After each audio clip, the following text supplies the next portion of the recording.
দোয়া কি গুরুত্বপূর্ণ জিনিস আপনারা সবাই জানেন।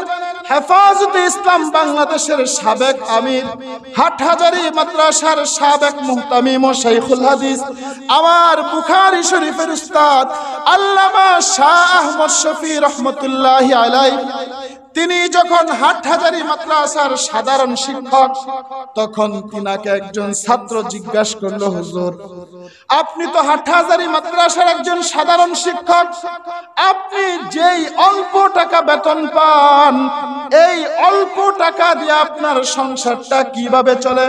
কারণ হলো আপনার বাড়ি হলো রাঙ্গুনিয়া, হাটহাজারী থেকে রাঙ্গুনিয়া যাওয়া আসার যেই ভাড়া, আপনার এই বেতনে তো বাড়াই হওয়ার কথা না, আপনি সারা মাস কিভাবে চলেন? শাইখুল ইসলাম আল্লামা শাহ আহমদ শফি রহমতুল্লাহি আলাইহি তিনি সেই ছাত্রটাকে ডাক দিয়া বললেন, বাবা বলো তো দেখি, আমি আহমদ শফি যখনই রাস্তায় বের হই, আমার সঙ্গে যদি 1000 মানুষের সঙ্গে দেখা হয়, বলো 1000 মানুষই কি আমাকে সালাম দেয় কি দেয় না? ছাত্রটি ডাক দিয়া বলল, হুজুর অবশ্যই দেয়, কারণ আপনি একজন এত বড় আলেম, জগৎ বিখ্যাত একজন আলেম, আপনাকে দেখলে সালাম দিবে না এটা তো হয় না।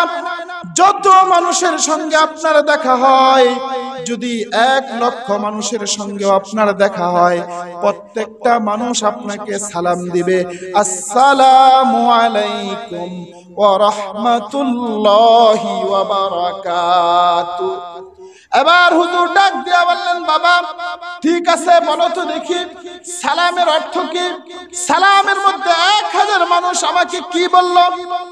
1000 মানুষ তো আমাকে এই কথা বলল, হুজুর আপনার উপর শান্তি বর্ষিত হোক, আপনার উপর আল্লাহর রহমত বর্ষিত হোক, আপনার উপর বরকত নাজিল হোক, আপনি নিরাপদে থাকেন। এবার হুজুর ডাক দিয়া বলল, বাবা বলো তো দেখি শান্তি কাকে বলে? শান্তি তো ওই জিনিসটাকেই বলে, আমি দুনিয়াতে ভালোভাবে চলি, আমি দুনিয়াতে ভালোভাবে খাই, আমার বাসার কারেন্ট বিল বাকি না থাকুক, আমার বাসার গ্যাস বিল বাকি না থাকুক, আমি কখনো রিজিকের অভাবে না থাকি, এটাকেই তো শান্তি বলে। কথা বলেন ঠিক কিনা?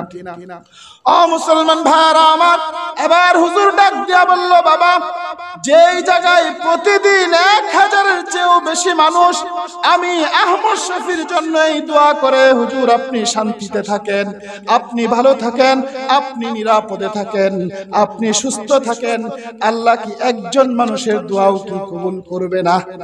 কথা বলেন। ও মুসলমান ভাইরা আমার, অবশ্যই কবুল করবে। আল্লাহ যদি এতজন মানুষের দোয়া কবুল করে, তাহলে কি আমি আহমদ শফি বাতের অভাবে মরবো নাকি? আমি আহমদ শফি কাপড়ের অভাবে মরবো নাকি? আমার বাসা ভাড়া বাকি থাকবে নাকি? আমার গ্যাস বিল বাকি থাকবে নাকি? ও মুসলমান, এই কথার দ্বারা আমরা এটাই বুঝতে পাই, সালাম হলো আমাদের জন্য উত্তম দোয়া। কোনো মানুষ যদি আমাকে সালাম দেয়, মনে করতে হবে এই মানুষটাই আমার সবচেয়ে প্রিয় মানুষ, কারণ এই মানুষটা চায় আমি সব সময় শান্তিতে থাকি। আর আমি যখন আরেকজন মানুষকে সালাম দিব, তখন সেই মানুষটার জন্য আমি দোয়া করে দিলাম, ভাই আপনি শান্তিতে থাকেন, ভাই আপনি নিরাপদে থাকেন, ভাই আপনি সুস্থ থাকেন, ভাই আপনি ভালো থাকেন।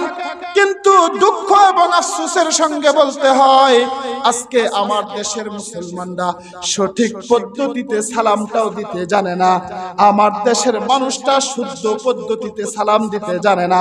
আমার দেশে অনেক মানুষ দেখা যায় সালাম বলে আসসালামু বলে কি বলে না? বলেন এই আসসালামু বলার দ্বারা কি দোয়া করা হইলো? কোনো নেকি পাওয়া যাবে? তাহলে আমাদের সন্তানদেরকে, আমাদের বাচ্চাদেরকে যদি আমরা সালাম শিক্ষা না দেই, আর যদি তারা সারা জীবন আসসালামু আর হাত তুলতে থাকে, এটার দ্বারা কিঞ্চিত পরিমাণ ফায়দা কি আমাদের হবে? কথা বলেন না কেন? হবে না। এই জন্য প্রিয় ভাই, আমাদেরকে সালামের অভ্যাস করতে হবে। করবো তো আমরা ইনশাআল্লাহ।